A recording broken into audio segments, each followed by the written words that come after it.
यानी सोचना, और इसका टॉपिक है पहले चैप्टर का मन और सोचना और दोनों कैसे बहते हैं, हाउ माइंड ड्रिफ्ट्स। वो हम लोग यहाँ पे अभी अगले कुछ आधे घंटे का समय है, हमारे पास समय बहुत कम है, हम इसको कैरी फॉरवर्ड करेंगे, इस लेक्चर को रात के लेक्चर के साथ जोड़ के उसको पूरा करेंगे, ठीक है। लेकिन अभी जो बेसिक प्रॉब्लम है हम लोग कवर करेंगे, बाकी रात को कुछ टॉपिक अगर रह जाएंगे तो उसको हम लोग कवर कर लेंगे।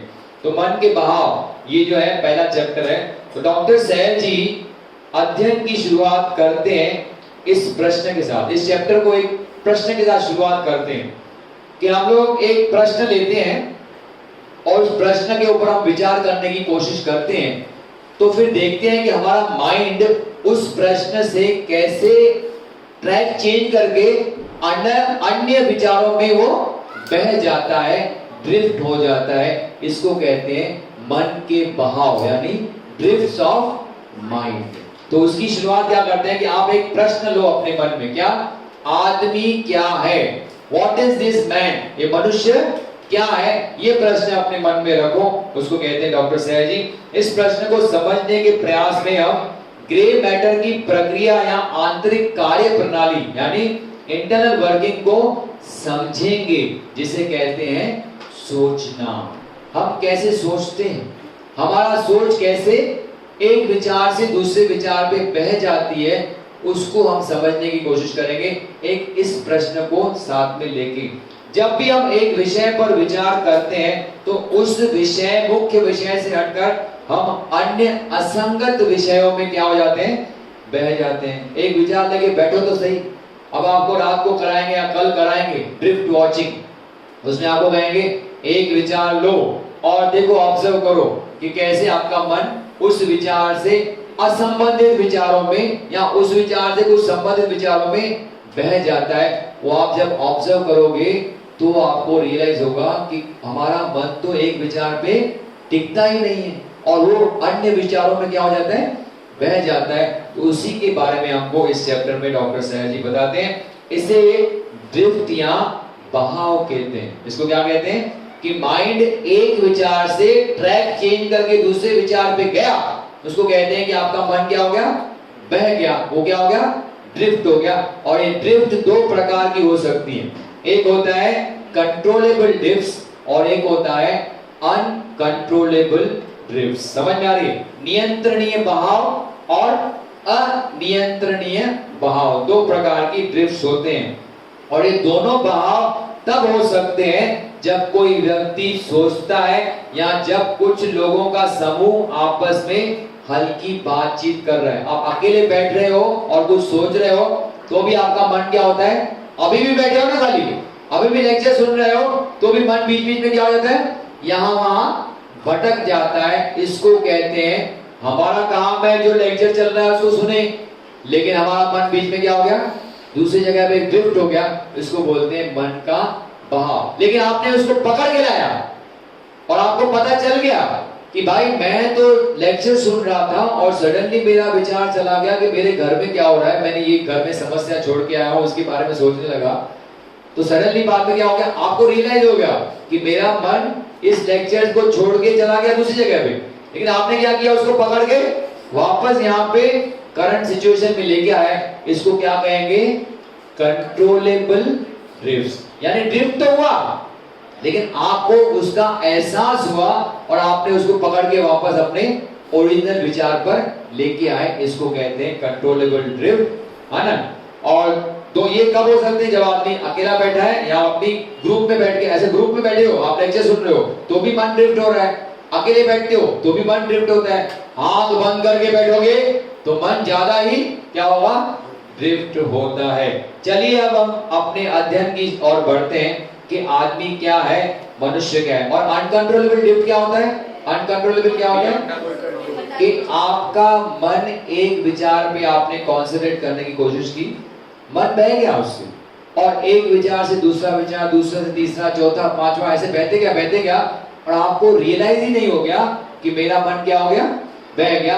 और अंत में जाके एक ऐसे विचार पे पहुंचते हो जिसका ओरिजिनल विचार से कोई संबंध है ही नहीं, और बीच में जो आपके मन में ड्रिफ्ट्स आई उसके बारे में भी आप कुछ याद आपको रहता नहीं है, यानी वो मूल विचार पे आप वापस आते नहीं हो, इसको कहते हैं अनकंट्रोलेबल ड्रिफ्ट्स। तो एक है कंट्रोलेबल, एक है अनकंट्रोलेबल। तो यहाँ पे डॉक्टर सहज जी इस चैप्टर में 12 प्रकार के ड्रिफ्ट्स बताएंगे हमको, लेकिन हम लोग समय के अभाव में सिर्फ पहली 6 ड्रिफ्ट्स देखेंगे, आपको एक एग्जांपल देने के लिए कि मन कैसे बहता है। उसमें 5 होगी कंट्रोलेबल और 1 होगी अनकंट्रोलेबल। ऐसा 6 ड्रिफ्ट्स के बारे में हम लोग यहाँ पे कवर करेंगे। बाकी 6 ड्रिफ्ट्स आप घर में भी आराम से उसको लेक्चर के माध्यम से सुन सकते हैं। तो चल डॉक्टर सहज जी कहते हैं कि चलिए अब हम अपने अध्ययन की ओर बढ़ते हैं। हमारे अध्ययन का टॉपिक क्या है भाई?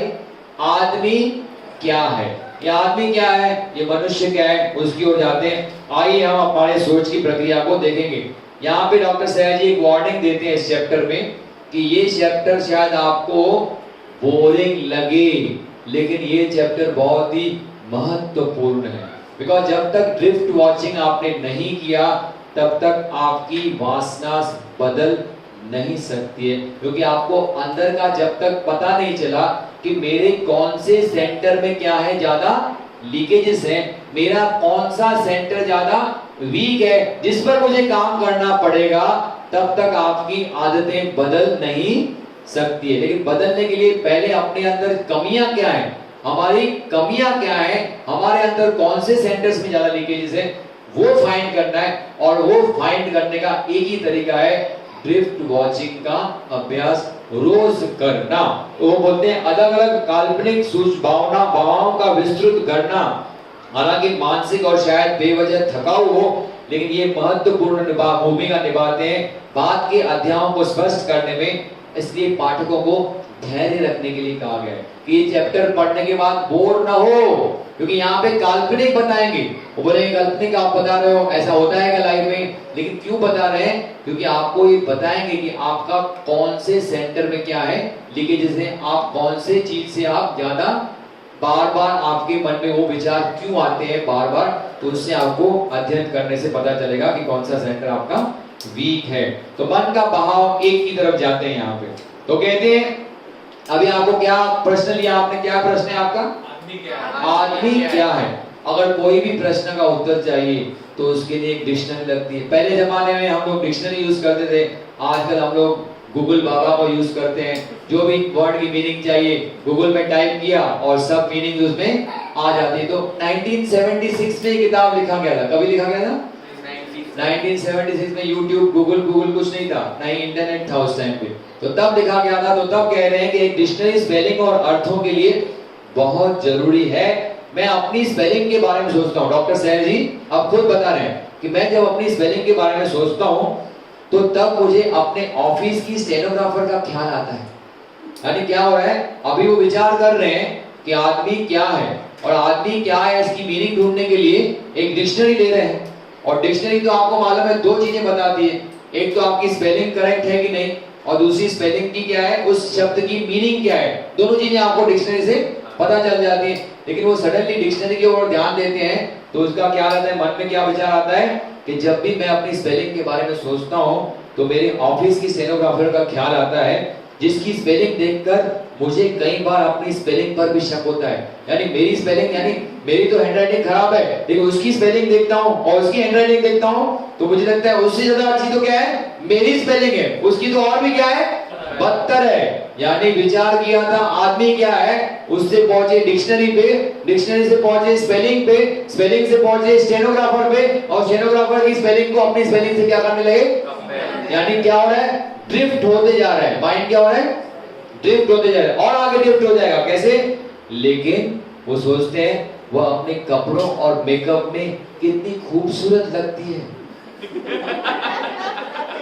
अभी स्पेलिंग उसकी खराब है, लेकिन कपड़े और मेकअप में कितनी खूबसूरत लगती है, और कितना बढ़िया है उसका सुस्पष्ट नाक और उसके गोल गोल गाल और उसकी झलकें कितने अर्थों से भरी है, जिसका अर्थ कोई डिक्शनरी दे ही नहीं सकती। लेकिन क्या, अरे मैं तो अपने मूल विचार से बह गया। इस प्रकार से देखो, एक विचार से, यानी ये काल्पनिक दृश्य बना है आपको इंगित करने के लिए कि इस प्रकार आपका मन एक विचार से दूसरे विचार पर भागते रहता है और हमें उसका पता ही नहीं चलता। लेकिन लकीली डॉक्टर सयाजी समझ जाते हैं, अरे मैंने तो अपने प्रश्न से शुरुआत की थी, आदमी क्या है और मैं कहां पे पहुंच गया। डिक्शनरी, स्पेलिंग, स्टेनोग्राफर, उसकी स्पेलिंग, उसकी हैंडराइटिंग, उसका मेकअप, उसके गाल और उसके झलकें जो इतनी अर्थों से भरी हुई है, जिसका अर्थ अब झलकों का अर्थ कौन सी डिक्शनरी देगी,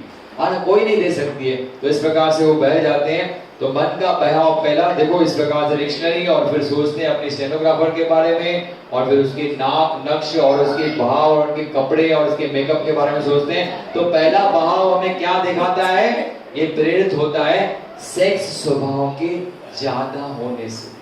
क्योंकि आपको मैंने बताया हमारे ISM का रेशियो क्या है भाई, S का रेशियो है 8, यानी कोई माने या न माने, कोई माने या न माने, लेकिन सेक्स का स्वभाव हम सब में ज्यादा है। इसलिए सबसे पहली ड्रिफ्ट क्या बता रहे हैं डॉक्टर सयाजी, उस ऑर्डर में बता रहे हैं कि सेक्स में आप जल्दी बह जाते हो, और वो दिखा रहा है कि सेक्स स्वभाव ज्यादा होने से इसमें एस केंद्र क्या है, ज्यादा क्रियाशील है, और वो भी नेगेटिव। अपनी बीवी घर में है और फिर भी किसके बारे में सोच रहे हैं, अपनी स्टेनोग्राफर के बारे में, उसके नाक नक्श के बारे में, उसके मेकअप के बारे में, उसके कपड़ों के बारे में, उसकी झलकों के बारे में। यानी क्या होगा, यहाँ पे आपका एस केंद्र उत्तेजित होकर क्रियाशील हो गया। ये क्यों होता है, क्योंकि हम पूछते हैं मन के एक खास हिस्से को जो सिर्फ चित्र बनाता है खुद को स्थिर करने के लिए मुख्य विषय पर। हम किसका इस्तेमाल कर रहे हैं, हमारे पास कौन सा मन है भाई, हमारे पास सेक्शन 1 है, और सेक्शन 1 के 4 केंद्र हैं, और उसका काम है पिक्चर बनाना। अब उसको बोलते हैं तू क्या काम कर, एक विषय पर तू क्या कर, ध्यान कर। आदमी क्या है, तो वो बेचारा भटक जाता है, कभी आय का विचार, कभी ई का विचार, कभी एस का विचार आते रहता है, तो वो भटकते रहता है। तो हम गलत मन का इस्तेमाल कर रहे हैं, इसलिए कहते हैं कि ध्यान मत करो, क्योंकि जमेगा ही नहीं। क्योंकि वो मन क्या करेगा, आपका ध्यान करोगे एक विषय पे और वो तुरंत मन दूसरे विषयों पर बह जाएगा। हमारे पास मन का दूसरा हिस्सा है जो ध्यान कर सकता है, लेकिन हमें उसको पता ही नहीं, लोगों को उसके बारे में जानकारी नहीं कि सेक्शन 2B भी होता है, लोगों को उसको पता नहीं, और कैसे उसको जागरूक करें उसके बारे में लोगों को पता नहीं है। इसलिए वो गलत मन का इस्तेमाल करते हैं विषय के ऊपर सोचने का। इसलिए मन क्या करता है, बह जाता है अपने मूल विषय से, लेकिन हमें उसकी जानकारी नहीं है।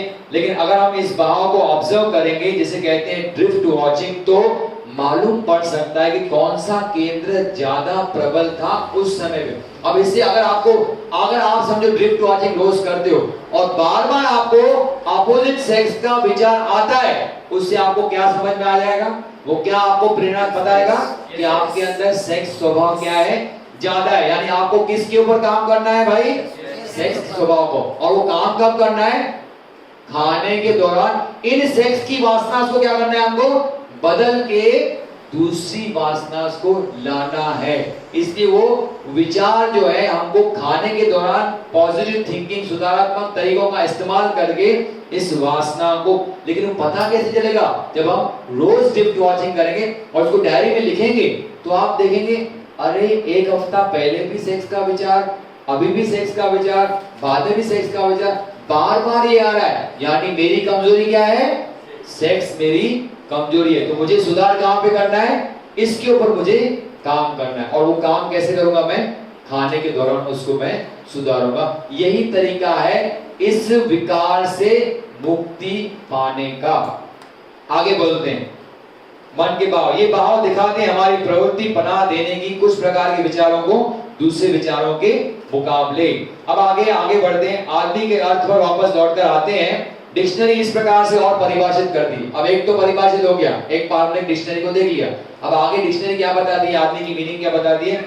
एक मनुष्य निम्न जानवरों से और फरिश्तों से या दिव्य प्राणियों से अलग होता है, जिसमें बौद्धिक गुण आदमी की विशेषता है।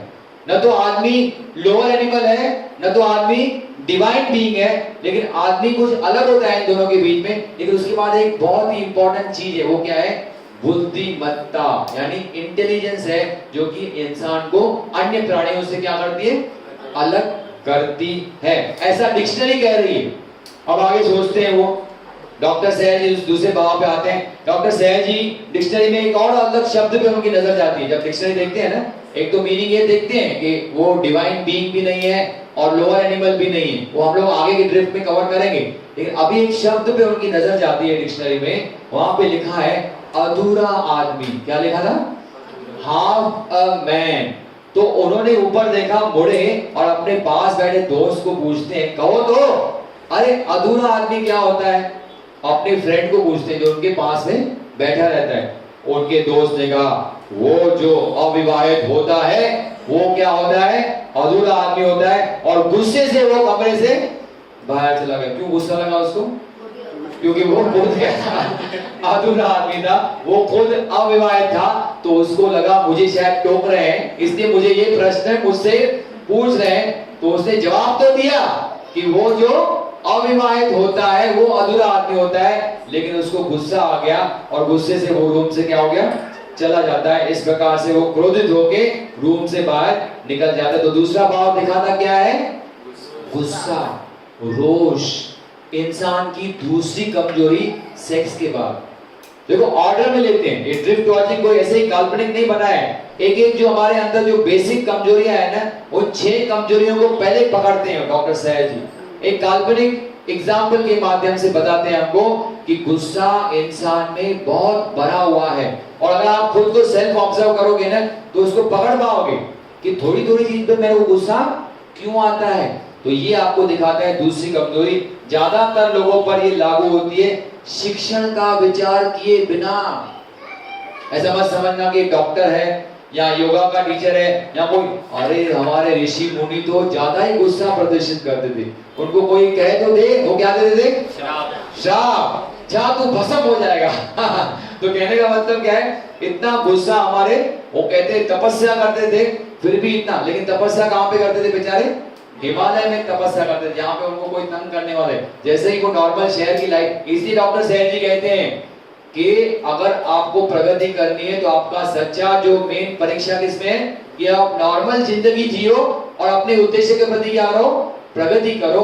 उसका क्या देता है? अवसर प्रदान करती है आपको ये किताब जिसका नाम है ज़ेन योगा। तो वही कह रहे हैं कि ज्यादातर लोगों पर लागू होता है। शिक्षण नहीं है कि ये एमबीबीएस है या बीए एलएलबी है या पीएचडी है तो उसको गुस्सा नहीं आता है। ऑन द कॉन्ट्ररी उन लोगों को ज्यादा गुस्सा आता है। तो ये शिक्षण पर निर्भर नहीं करता है, ये आपके माइंड के पैटर्न्स क्या हैं, वो माइंड के अंदर कौन सा इमोशनल कचरा भरा हुआ है जो आपको थोड़ी थोड़ी चीजों पे क्या करता है? वो गुस्सा दिलवाता है। आपका कौन सा सेंटर ज्यादा उसमें लीकेजेस है उस पर निर्भर करता है। क्योंकि ये मन का विज्ञान क्या है?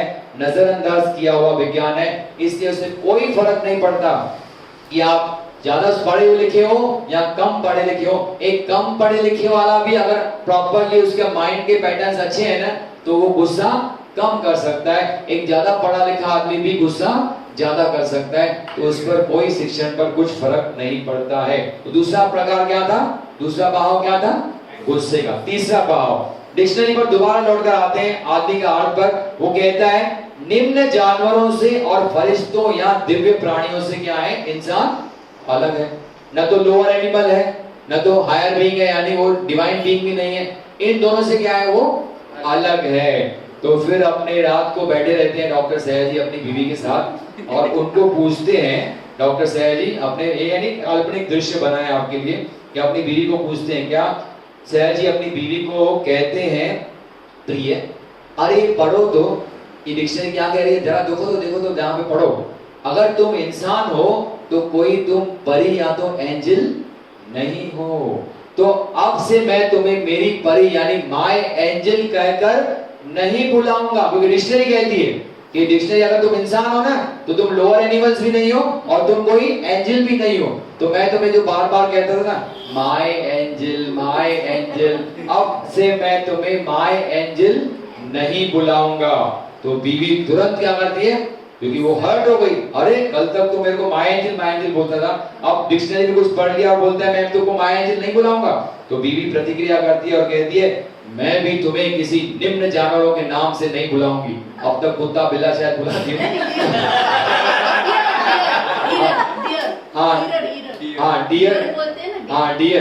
डियर के नाम से क्या बोलूंगी? मैं तुम्हें नहीं बुलाऊंगी। अब मैं भी तुम्हें क्या करूंगी? उसी नाम से संबोधित करूंगी। तो यहाँ पे क्या बोल रहे हैं, और ये बेहतर विचार नहीं होगा कि अपनी ऑफिस स्टेनो को जाके तुम परी बुलाओ। यानी इतनी अंतर्ज्ञानी है, उसको इतना इंट्यूशन सेंटर है कि इससे पहले वो शायद अपनी ऑफिस स्टेनो को क्या कर रहा था, यानी उसके विचार उसके मन में उठ रहे थे, तो उसको पहले से उसको इंट्यूशन से पता चल जाता है कि अपनी ऑफिस स्टेनो के बारे में क्या चाहता, ज्यादा सोचता है।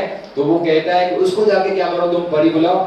उसे ठेस पहुंचती है, लेकिन वो फिर क्या बोलते हैं, अरे अच्छा हुआ ये एक्चुअली में हुआ नहीं तो मार खानी पड़ती थी बीवी की। लेकिन वो सोचते हैं कि अच्छा हुआ ये हो गया, मेरे मन में ही बहाव हो रहे थे, लेकिन मैं क्या किया, बह गया। लेकिन मुझे पता चला कि मैं बह गया, कि मैं अपनी बीवी से ऐसे वार्तालाप कर रहा हूँ और वो ऐसी प्रतिक्रिया करती है, और वापस मैं अपने ओरिजिनल विचार पे आ जाता हूँ कि इंसान का आदमी है क्या भाई, उस विचार पे मैं विचार कर रहा था। तो तीसरा भाव दिखाता है क्या, अहंकार, ईगो है ना। उसकी बीवी का क्या था, ईगो हर्ट हो जाता है, क्योंकि उसको कहता है कि मैं तुम्हें परी नहीं बुलाऊंगा।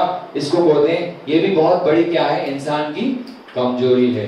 तो ये पहला भाव दिखाता है एस माइनस, सेक्स स्वभाव।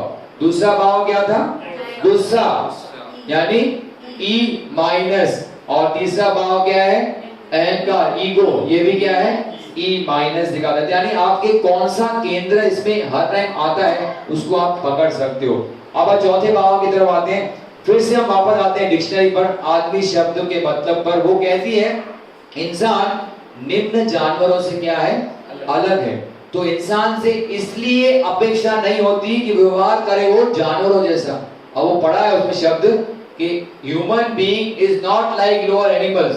तो लोअर एनिमल से उनका माइंड क्या हो जाता है, ड्रिफ्ट हो जाता है। अरे इंसान लोअर एनिमल नहीं है, तो इसका मतलब है इंसानों से अपेक्षा नहीं की जानी चाहिए कि हम लोअर एनिमल्स के जैसा क्या करें, बर्ताव करें। जो कि बताया आपको, जानवरीय प्रवृत्ति हमारे अंदर सब में मौजूद है, जिसके कारण हम लोग कभी कभी जानवरों से भी बदतर बर्ताव करते हैं। जानवरों के पास, वो सोचते हैं फिर, जानवरों के पास आलीशान मकान नहीं होते हैं, वे सोने, हीरे, पैसों और जवाहरात में डीलिंग नहीं करते हैं। फिर डॉक्टर सैयद जी सोचते हैं कि हर हिल स्टेशन में उनके पास एक बड़ा क्या है, हेल्थ रिसोर्ट है, जहाँ पे नायलॉन और सिल्क के कपड़ों में नौकर चाकर वगैरह चल रहे हैं। लेकिन वो कह रहे हैं कि मैं फिर से बह गया। मैंने तो शुरुआत की थी आदमी के बारे में, आदमी से पहुंचा लोअर एनिमल्स, लोअर एनिमल से पहुंचा, यानी इंसानों पे, इंसान लोअर एनिमल के जैसे बर्ताव नहीं करना चाहिए। फिर मैं पहुंच गया क्या,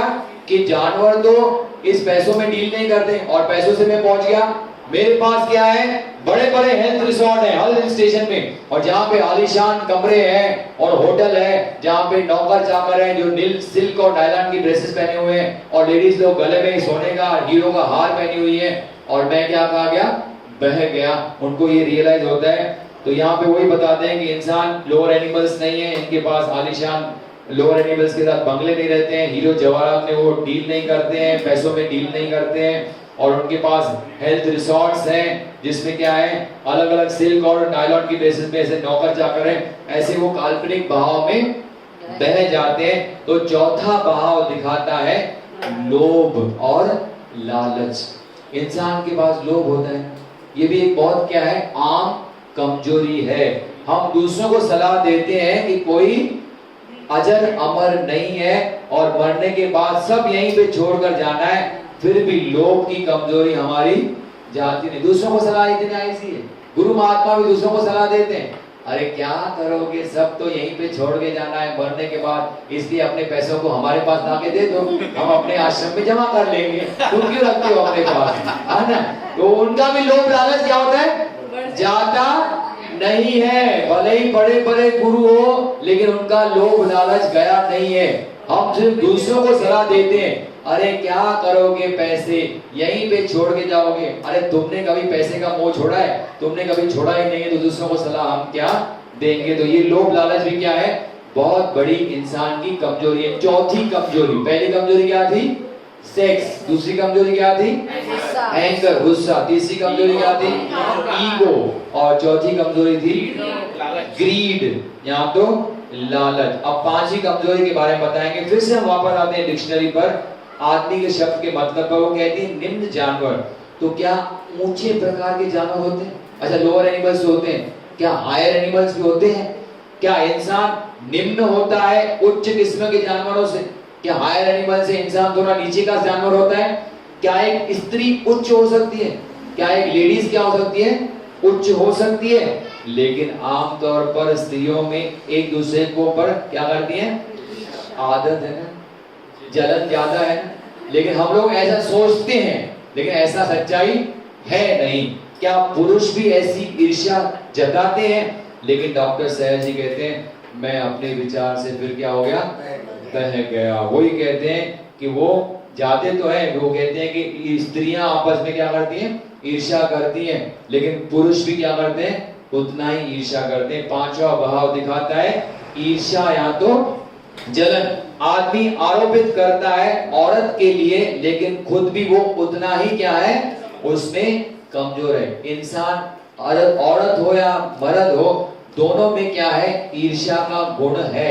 ऐसा हम लोग आरोपित करते हैं कि लेडीज में ईर्ष्या ज्यादा होती है, लेकिन जेंट्स भी उतना ही पीड़ित होते हैं। तो पांचवा भाव दिखाता है क्या? ईर्ष्या या तो जलन। इसमें कौन सा सेंटर है भाई? लोभ लालच में क्या है? लोभ लालच में क्या था? लोभ लालच, और चाहिए और चाहिए और चाहिए, एस है ना, एस है। और इसमें ईर्ष्या जलन में क्या है? ई माइनस है इसमें। ठीक है, आगे बताते हैं। डिक्शनरी कहती है इंसान परियों से या तो एंजल से क्या है? अलग है। बताया ना आपको कि इंसान न तो लोअर एनिमल्स है ना ही हायर एंजल्स है, उससे क्या अलग है। तो यहाँ पे डॉक्टर सहज जी फिर भटक जाते हैं, शायद वो परियों से यानी एंजल से भी ज्यादा उत्कृष्ट है। अब वो सोचने लगते हैं कि इंसान लोअर एनिमल्स तो नहीं चलेगा, हायर एनिमल्स भी नहीं, यानी डिवाइन बीइंग भी नहीं, तो क्या इंसान डिवाइन बीइंग से भी क्या है?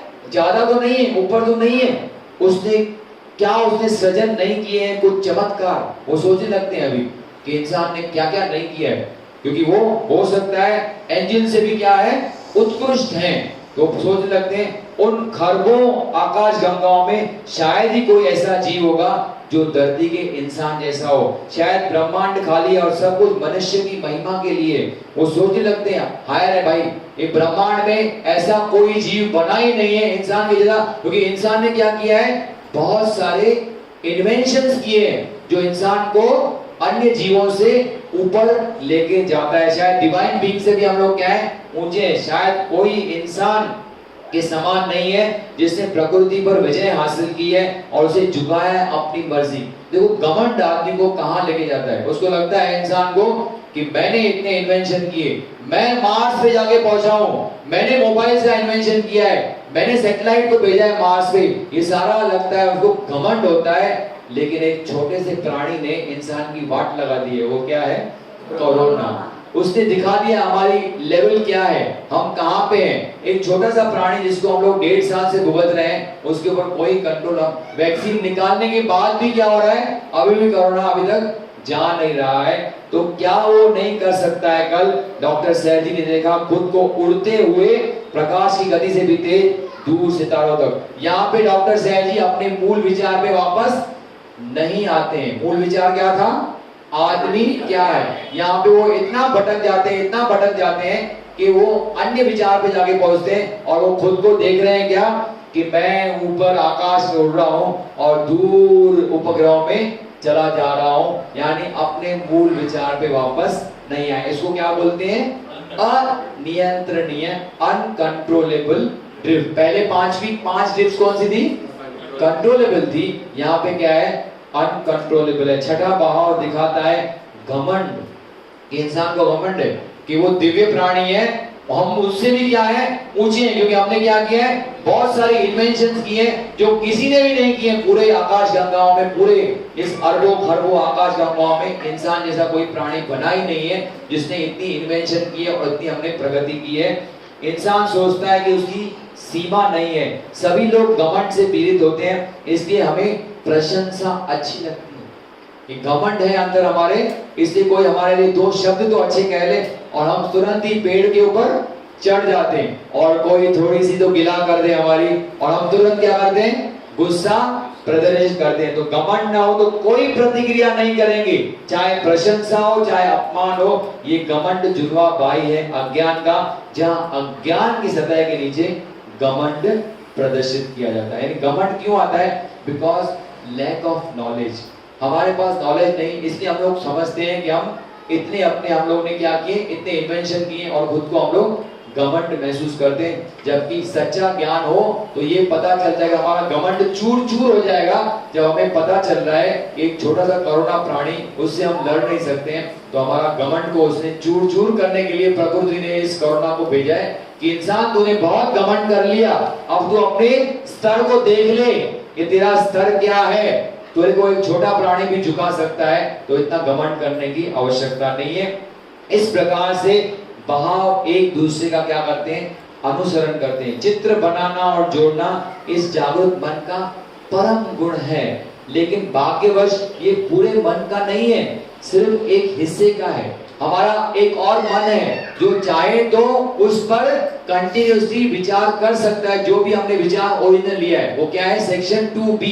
लेकिन हमारे पास वो है नहीं और हम सेक्शन 1 का इस्तेमाल कर रहे हैं, इसलिए ये मन क्या करता है, यहाँ वहां ड्रिफ्ट होते रहता है। तो हमें पढ़ना चाहिए सही तरीके मन को प्रशिक्षित करने के लिए, ताकि उसके विभिन्न भागों के कार्यों को हम लोग क्या कर पाए, अलग कर पाए। सही तरीका क्या है डॉक्टर सैल जी यहाँ पे बताते हैं। तो अगर आपको इन ड्रिफ्ट्स को वॉच करना है तो सही तरीका है ड्रिफ्ट वॉचिंग का अभ्यास करें। रोज कितना मिनट करें, 15 से 30 मिनट। हमको लोग पूछते हैं, आज भी एक क्वेश्चन पूछा था किसी साधक ने, बाबागढ़ जी ने एक मैसेज भेजा था, अरे सर मैं करेक्टिव में अपना ये तो कर रहा हूँ, क्या रिफाइनिंग ब्रीदिंग एक्सरसाइज बहुत दिनों से कर रहा हूँ, अब आगे क्या करूं। तो सबसे इंपॉर्टेंट क्रिया है आपको ड्रिफ्ट वॉचिंग करनी है। आपको जैसे 3 स्टेप बताया करना है, सुबह को प्रैक्टिकल प्रक्रिया बताई, आसनों का अभ्यास करना है वो बताया, अभी रिफाइनिंग ब्रीदिंग एक्सरसाइज बताएंगे। लेकिन उससे महत्वपूर्ण प्रक्रिया है जिसके बिना आपकी आगे प्रगति नहीं हो सकती, क्योंकि जब तक आपको अपने मन की वीकनेसेस के बारे में नहीं समझा तब तक आप उसको सुधार नहीं सकते हो, तब तक आपका रेशियो 2482 से 5221 पर नहीं जा सकता, क्योंकि आपको इंटेलिजेंस को बढ़ाना है। ई और एस का जो अत्यधिक प्रभाव है, यानी ये सारे देखो अभी आपने जो भी हमने बहाव देखे सब किसके बहाव थे, या तो ई के थे या तो क्या थे, ये घमंड भी किसका भाव है, किसका घमंड भाव है, ई का है, इमोशंस है ना, इमोशंस, और एस का केंद्र का भाव है घमंड। तो सारे जो भी भाव हमने देखे वो सारे ई और एस के दोष हैं, तो इनको हमें पकड़ना है। वो कब करेंगे, जब हम 15 से 30 मिनटों तक, तो ध्यान का अभ्यास अगर आप करते हो ना तो उसको मेहरबानी करना बंद कर दो। कुछ बोल रहे हैं हम लोग विपश्यना करेंगे नहीं, अरे विपश्यना करोगे तो क्या करोगे भाई, उनमें बोलते हैं आनापान सती करो, सांस के ऊपर ध्यान दो। अरे सांस के ऊपर ध्यान जाता ही नहीं है, जैसे ही सांस के ऊपर ध्यान दिया मन भटक गया, यहाँ भटका वहां भटका। इससे अच्छा है क्या करें कि जो मन कहां कहां पे भटकता है इसको पकड़ने की क्या करो, कोशिश करो। और ना नहीं पकड़ो, उसके बाद एक डायरी बनाओ, डायरी बना के उसमें लिखना है कि मैंने 15 मिनट ड्रिफ्ट वॉचिंग किया। एक कोई भी टॉपिक लो, अगर आपके पास टॉपिक नहीं है तो किताब के हर एक चैप्टर के एंड में डॉक्टर सैल जी एक फिक्स क्वेश्चन देते हैं आपको, उसके ऊपर विचार करो। और सबसे अच्छा विचार तो क्या है कि आज दिन भर मैं क्या करने वाला हूं, उसके ऊपर विचार करो। तो आपको समझेगा कि आज के लिए मैंने सोचा था क्या करने वाला हूं, लेकिन मेरा मन क्या हो गया, पास्ट में चला गया, फ्यूचर में चला गया। उसको ऑब्जर्व करो और कहां कहां पे गया, उस विचारों को एनालाइज करके उसमें आपको समझेगा कि मेरा कौन से सेंटर ज्यादा कमजोर है, फिर उसको हम सुधारात्मक तरीके अपना के उसको हम सुधार सकते हैं। इस प्रकार से आपको ड्रिफ्ट वॉचिंग का अभ्यास करना है। करेंगे, डिफिकल्ट लगता है, बोर होता है आदमी, अरे 15 मिनट बैठो और खाली विचारों को देखते रहो, इसी को नहीं करोगे तो प्रगति संभव नहीं है। तो जो भी लोग पूछते हैं कि कौन सा अभ्यास करें, तो सबसे पहला अभ्यास है 3 स्टेप का अभ्यास, दूसरा अभ्यास है क्या, ड्रिफ्ट वॉचिंग का अभ्यास। 15 से 30 मिनट तक रोज इसका अभ्यास आपको करना है। यहाँ पे हम लोग रुकते हैं बिकॉज हमारे पास समय कम है, 5 बजे हमको कहाँ जाना है, वहां पे। तो मेजर टॉपिक हमारा पूरा हुआ है, लेकिन इसमें और एक दो चीजें हैं जो आपको मैं अगले व्याख्यान में कवर करके बताऊंगा। 3 प्रकार की चेतना जो आपको मैंने कल बताई थी, और इस ड्रिफ्ट को बताने के लिए एकमात्र स्टोरी है पूरे जेनोवा किताब में, एकमात्र स्टोरी है। वो स्टोरी क्या है उसके बारे में हम चर्चा करेंगे। 3 प्रकार की चेतनाओं के बारे में यहाँ पे वर्णन किया गया है। 3 प्रकार की चेतना कौन सी है, कौन सी कल आपको मैंने बताई थी, कौन सी 3 प्रकार की चेतना होती है? साधारण चेतना, आत्म चेतना और ब्रह्मांडीय चेतना। तो साधारण चेतना क्या होती है? वो चेतना जो समूचे जीव जगत के सभी प्राणियों में होती है। जैसे मैंने आपको बताया, एनिमल्स हो, इंसान हो, सब में क्या होती है? ये सिंपल कॉन्शियसनेस होती है, जिसके माध्यम से हम क्या होते हैं? हम आजू बाजू में चीजें जो घट रही हैं उसके प्रति हम क्या रहते हैं? सजग रहते हैं। इस शक्ति के माध्यम से कुत्ता अथवा घोड़ा भी उतना ही जागरूक होता है अपने आसपास की चीजों के प्रति जितना इंसान होता है। यानी इंसानों में भी है और जानवरों में भी साधारण चेतना होती है। तो इस प्रकार से एग्जाम्पल दिखाया, कुत्ता और घोड़ा किस प्रकार से सजग होते हैं, अपने इंद्रियों के माध्यम से वो सराउंडिंग चीजों के बारे में सजग रहते हैं। यहाँ तक कि जानवर भी जागरूक रहता है अपने हाथ, पांव और शरीर और सामान्य इंद्रियों के प्रति, यानी अपने ऑर्गन्स के प्रति भी हम क्या रहते हैं? इस चेतना के माध्यम से ऑर्गन्स के प्रति भी क्या सजग रहते हैं, और आजू बाजू में क्या चीजें घटती है उनके प्रति भी हम सिंपल चेतना से सजग रहते हैं। लेकिन ये चेतना का एक्स्ट्रा रूप है हमारे इंसानों में, वो क्या है?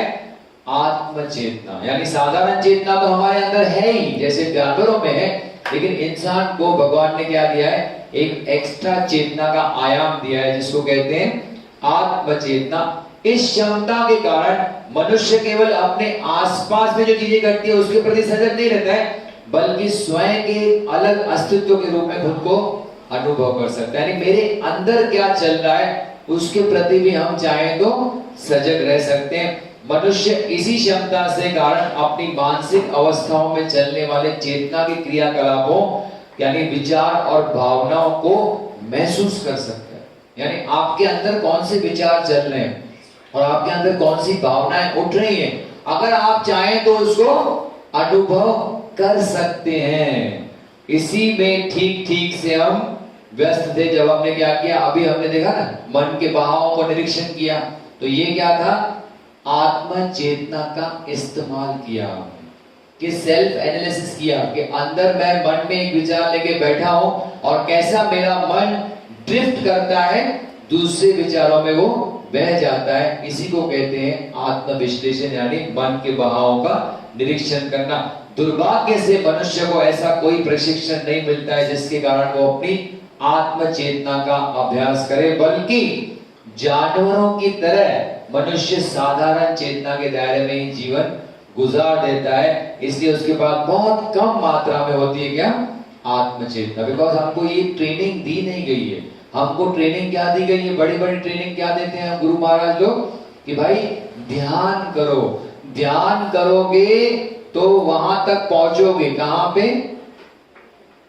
जन्म मरण के चक्कर से मुक्त हो जाओगे, ध्यान। लेकिन पता ही नहीं कि हम ध्यान करने अभी तक लायक नहीं बने। तो मुझे वही कोई क्वेश्चन पूछ रहा था कि मेरे हस्बैंड तो विपश्यना ध्यान करते हैं, तो मैं क्या विपश्यना ध्यान करूं कि ये करूं?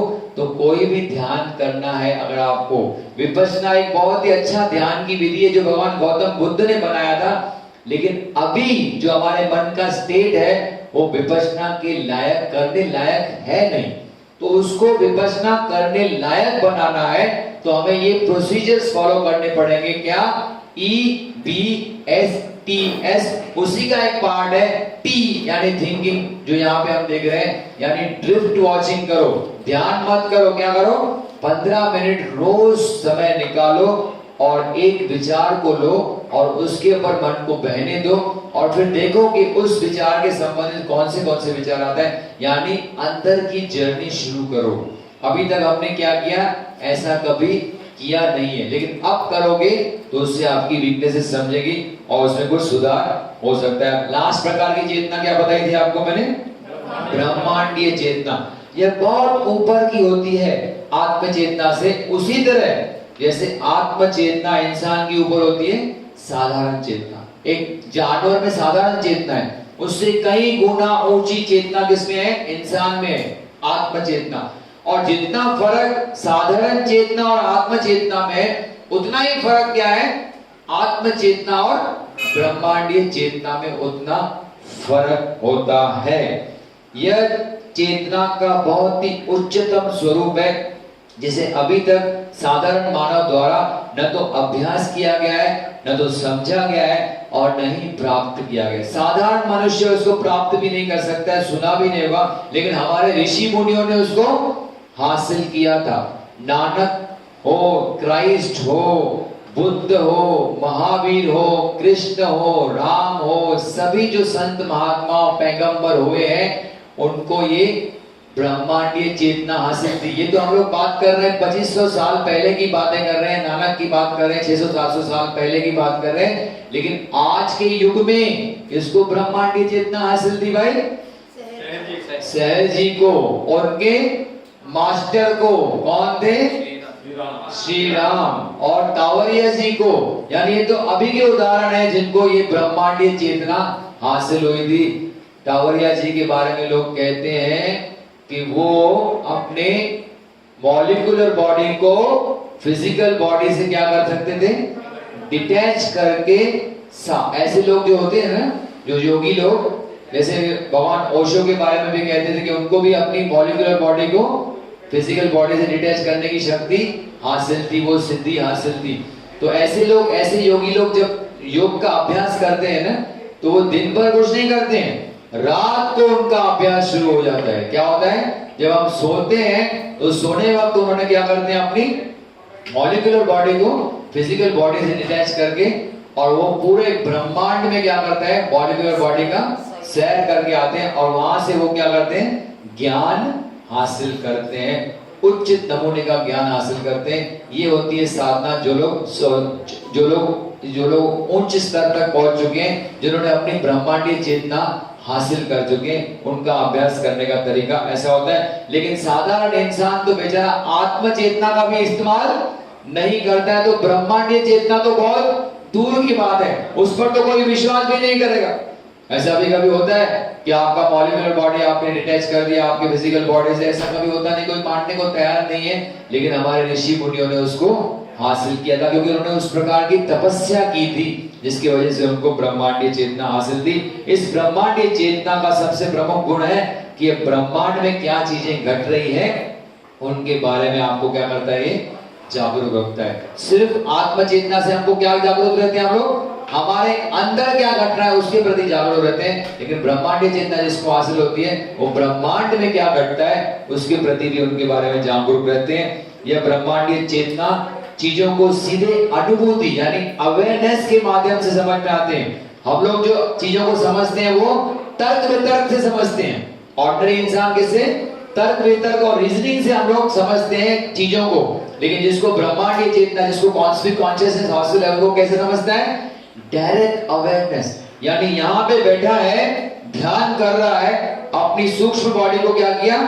स्थूल बॉडी से डिटैच कर लिया और जाके ब्रह्मांड का ज्ञान हासिल किया।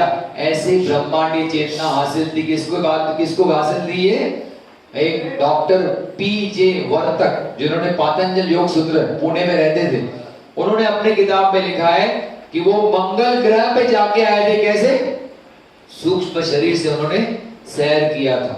और वो कब गए थे मंगल ग्रह पे पता है? जब हमारा अमेरिका का पहला सैटेलाइट भी मंगल ग्रह पे पहुंचा नहीं था। डॉक्टर वर्तक अपनी ध्यान की अवस्था में मंगल ग्रह पर जाके आए, सूक्ष्म शरीर उनका जाके आए, और उन्होंने जाके बताई 21 पॉइंट्स कि मंगल ग्रह पे ऐसी ऐसी चीजें दिखती है मुझे, जो मैंने ध्यान की अवस्था में वहां पे देखी है। कुछ सालों के बाद अमेरिका ने सैटेलाइट भेजा मंगल ग्रह पे, मार्स पे, और उन्होंने कुछ बातें बताई जो इनकी बातों से क्या हो गई? पूरी तरह से मैच हो गई। अमेरिका का यान तो सिर्फ 20 बातें बता सका, डॉक्टर वर्तक ने 21 बातें बताई थी, जो ये एक बात अमेरिका का यान भी बताने को काबिल नहीं था। तो कैसे हासिल की उन्होंने? क्योंकि अपने ध्यान की अवस्था में अपने मॉलिक्यूलर बॉडी को डिटैच करके अपने फिजिकल बॉडी से वो सैर करके आए मंगल ग्रह। ब्रह्मांडीय चेतना उनको उपलब्ध थी, तो वहां पे जाके उन्होंने सारी पॉइंट्स लिख दी अपने ध्यान की अवस्था में। हमारे योगी लोग, हमारे आयुर्वेद की किताब कितने जूने हैं? आयुर्वेद का शास्त्र तो 5000 साल जूना है, चरक संहिता और वगैरह वगैरह जो किताब है। तो ऐसे ऋषि मुनि हमारे पास थे जिनके पास कोई माइक्रोस्कोप नहीं था, फिर भी हमारे अंदर क्या सिस्टम है वो उन्होंने उन ग्रंथों में लिख के रखा है। कैसे मालूम पड़ा? ये अंतर्दृष्टि इंद्रियातीत ज्ञान, कल बताया ना आपको, ये सिद्धियां उनको हासिल थी क्योंकि वो मॉलिक्यूलर बॉडी को फिजिकल बॉडी से डिटैच करने में सक्षम थे, इसी के माध्यम से उनको ये नॉलेज मिलता। तो इस प्रकार से 3 प्रकार की कॉन्शियसनेस यहाँ पे हमको सैर जी बता, समझ में आई बात? यानी कौन सी कॉन्शियसनेस है? साधारण, आत्म और ब्रह्मांडीय। हमारा उद्देश्य क्या है? जब आपका सेक्शन 3, सेक्शन 2B, सेक्शन 4 खुल जाएगा, यानी आपको भी वो ब्रह्मांडीय चेतना हासिल होने लगेगी। लेकिन आपको पहले तो क्या करना है? सेक्शन 1 का इस्तेमाल करके आपको आत्म चेतना का अभ्यास करना है। और आत्म चेतना का अभ्यास यानी ड्रिफ्ट वॉचिंग का रोज 15 मिनट अभ्यास करना है। आई बात समझ में? तो यहां से हम आगे बढ़ते हैं। अब इस चैप्टर की अंतिम एक चीज है जो मैंने आपको बताया कि पूरे जैन योगा में एक ही कहानी है। एक ही क्या है? संस्कृत की एक कहानी है। इसके बाद मन के बहावों को, यानी आपका मन कैसे बहता है, और कुछ प्रगत इंसानों का भी मन बह सकता है, उसको दर्शाने के लिए और आपको सांत्वना देने के लिए डॉक्टर सैर जी आपको एक कहानी के स्वरूप में यहाँ पे उल्लेख करेंगे कि मन को बहावों को दर्शाने के लिए डॉक्टर सैर जी संस्कृत की एक कहानी बताते हैं जो भगवान श्री कृष्ण और नारद जी के बीच में क्या है? संवाद है। वो दिखाती है कि नारद जी जैसे प्रगत प्राणी का भी मन क्या हो सकता है? अपने मूल विषय से भटक सकता है, ये दिखा रहा है। तो नारद जी जैसे प्रगत प्राणी जिन्होंने क्या किया है? देवताओं के साथ मीटिंग साझा की है, ऐसे प्रगत प्राणी का मन भी क्या हो सकता है?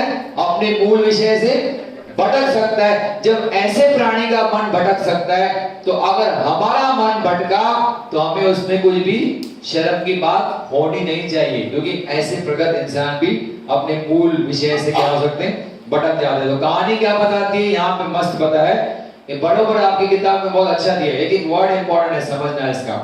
एक दिन शुरू करते हैं, सत्संग में कहानियां बताते हैं तो बहुत इंटरेस्ट के साथ लोग सुनते हैं, अरे कहानी सुनेंगे अच्छा लगता है। तो एक दिन ऋषि नारद और भगवान सत्यनारायण की कथा शुरू होती है ना एक दिन ऋषि नारद और भगवान श्री कृष्ण गंगा नदी के पास से गुजरते हुए पृथ्वी पर मनुष्य की स्थिति के बारे में चर्चा कर रहे थे। ऋषि नारद ने कहा क्या? हे भगवान, सिर्फ एक चीज जो मुझे समझ में नहीं आती है वो ये है कि क्यों और कैसे ये बेचारा जीव माया, मानव माया यानी भ्रम के जाल में बड़ी आसानी से फंस जाता है। अरे क्यों ये बेचारा जीव इतना आसानी से इस माया जाल में फंस जाता है? वो पूछ रहे हैं नारद, किसको पूछ रहे हैं? भगवान श्री कृष्ण को।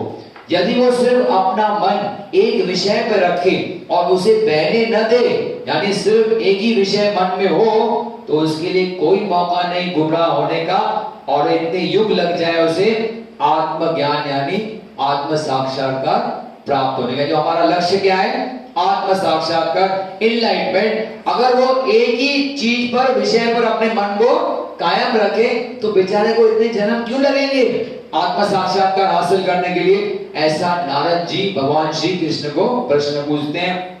श्री कृष्ण तो बहुत होशियार थे, वो कहते हैं नारद जी से, हाँ नारद तू बरोबर कह रहा है, यदि उनके मन तुम्हारी तरह स्थिर होते तो शायद वे माया के ब्रह्मजाल से बच सक। तू तो प्रगत व्यक्ति है, तेरा मन स्थिर है, लेकिन बेचारा इंसान, उसका मन इतना स्थिर नहीं है ना।